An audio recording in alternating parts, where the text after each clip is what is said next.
We'll begin it with Rich Big Daddy Salgado. Rich is the founder of Coastal Advisors. For the last 20 years, he's been protecting the lives of over 400 elite athletes, which in itself says something about him. After that, we'll be joined by Dr. Ruggero Santilli, chief officer, I guess, in this case, of Thunder Energies. We'll talk to him about a variety of different things that are much more complicated than I'm used to talking about, that's for sure, because he's a renowned physicist. And lastly, we'll speak with our buddies there, Sebastian Sagan, co-founder and CEO of Amoka Medical Health. With no further ado here, we'll move in. We'll talk to Rich. Welcome to the show. Rich? Yes, I'm here speaking. Oh, sorry, Rich. Welcome to the show. Well, Rich, first of all, when I think Big Daddy, I guess back in the day, I thought about Don Garlitz, the dragster driver. And obviously, that name sticks pretty well with you. So give us some color on how you become the Big Daddy of NFL insurance providers. Well, it's been a long road. It's been 20 years in the making. I grew up in sports, football especially. I went to a prominent high school, New Hyde Park Memorial, which is in Long Island, New York. And then from there, I went to Maryland, and there is really where it all started because I developed a network of guys, became friends with guys that went on to the NFL, guys that went to work at NFL teams and NFL offices, went to work for agents, and then I was in the agent world for a little while, being a sort of a runner, or I guess a gopher, you want to call it. And there I learned from two very prominent agents, one being Ralph Sandridge, who was a football agent, and Tom Rich, who was a very prominent hockey, baseball agent. So between those two, I really got my feet wet. And then someone brought the insurance part of it to me where, instead of working for agents, work for yourself and work with everybody. And that's how I really got started in the insurance world. Well, obviously, the insurance industry is, especially where you're doing, is a highly specialized type of coverage. How do you go about deciding what type of coverage you want to provide for those players and in particular sport? Well, you know what? It's twofold, my business. We have the on and off the field protection side of it, and we also have where we protect contracts and future earnings, and then we also have where we protect the player's family and their estate planning issues, which all players have at one point or another. And everything's a case by case. We always say it's not an event, it's a process. So we sit down and we educate the client on why we're getting this, the reason for the amount of coverage. And going forward, it's not just make a sale and move on. This is something that you follow up every year, you take a look at, and you advise. And if you educate the client well enough of what a great job you're doing for them, they're able to recommend you to other players. Rich, the average NFL career is a little over 3 years, and the players either get injured, cut, whatever. How do you counsel someone to be ready for that moment as an advisor, both on the insurance side and the disability side? How do you manage that relationship along those lines? Well, a lot of times, you have to tread lightly because sometimes guys have egos and, they think that their career is going to never end and, they could play forever. So it becomes you have to take it with kid gloves. And then you educate them on the amount and the reason why. And I sound repetitive again saying that is because insurance has such a bad, because they think it brings bad luck or it brings death, and a lot of young guys at 21, 22, 23 don't want to talk about it. So again, it's a case by case, and you hope that you grasp the player or the client's ear well enough so they have an understanding of why a person like me and my firm would be there helping them. Do you see yourself as primarily the manager of the risk of their different occurrences in their lives going forward? Yeah, we're risk management.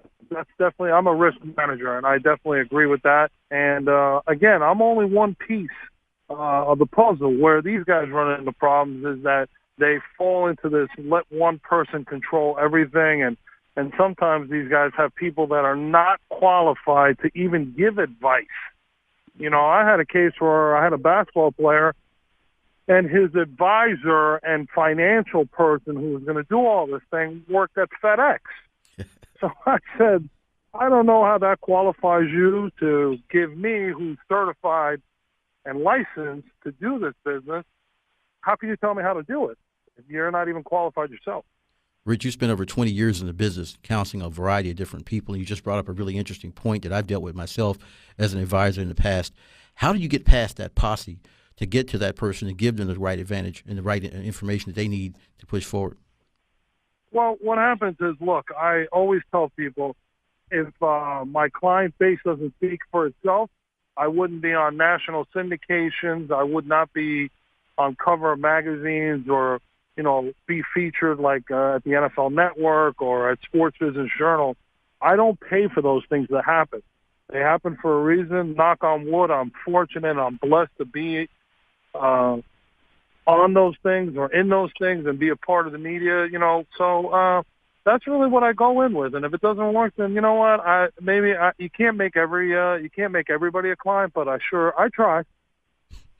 Well, the one thing that stands out is that you do have a pretty impressive client list, to say the least. And the one thing that I find intriguing about is that how does one become the big daddy of NFL insurers? I mean, what does that road look like? I don't know. You know what? Someone gave me that label, not the name Big Daddy. That was given to me in college, but the Big Daddy of insurance, that was given to me by, I don't even know where. I think actually the guy that gets credit for that is Daniel Kaplan from Sports Business Journal. I was featured on the cover, and they did a nice piece on me, so he kind of labeled me with that. But hey, if it works, I'll take it. There's worse names to be called, and I'm okay with that. Well, you spend a tremendous amount of time being promoted by entities that typically wouldn't be involved with situations like yours, Saks Fifth Avenue, other different groups. How does one who does insurance for NFL players, how do you get that kind of support? What is it that makes them want to get behind you and what you do? Well, you know what? I think it's what you see is what you get. And, I'm a big, big believer in relationships. You never know how, I always say the world's a small place, and everybody says that, but it's about relationships, and it's about, if you say you're going to do something, you do it. And I think that in the years of what I've been doing, the people that I do it with, people see that. And you know what? Everyone wants to be attached to something that's positive. And I look at myself in a positive way. Hey, I'm involved with Saks Fifth Avenue. Hey, I'm involved with St. Jude. That's one of my biggest charities. And all the other things that come along, I mean, again, I'm blessed, I'm fortunate, but I also do the right thing by giving back in some sort of way. Would you say part of doing the right thing is preparing these athletes for the life after football, especially with the disability side of your insurance practice? Yes. Sometimes guys don't want to hear that, and people that aren't qualified to tell these people that sometimes give them bad advice. And I get people that call me after the fact, even though they might have did business with somebody else, and I may have to correct the problem. And believe it or not, it's come up a few times. Well, we have about a minute left. I want you to finish us off with telling us about, when you think about what you've contributed to the players that you've had, give us an idea of the most satisfying moment you've had in helping a player and knowing that you prepared him for that next step. Well, you know what, without naming names and stuff, I had a client that had a very nasty accident, and you know what?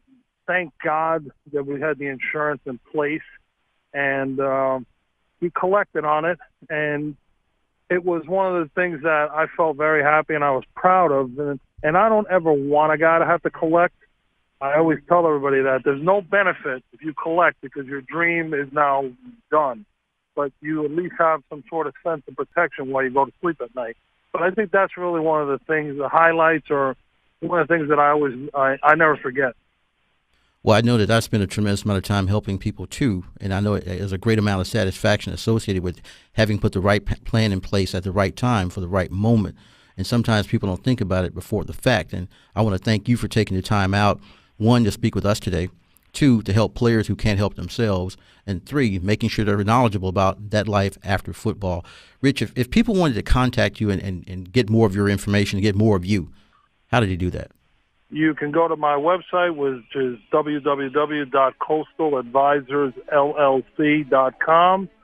I'm very social media friendly. I'm on Twitter at Coastal Advisors. I'm on Facebook at Richard M. Salgado, and Instagram I'm at Big _daddy _insured. So Perfect. I'm all over the place.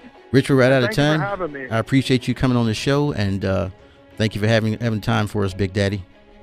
We'll be right back with the private equity moment, and this particular segment was sponsored by Notify, the CRM of the future.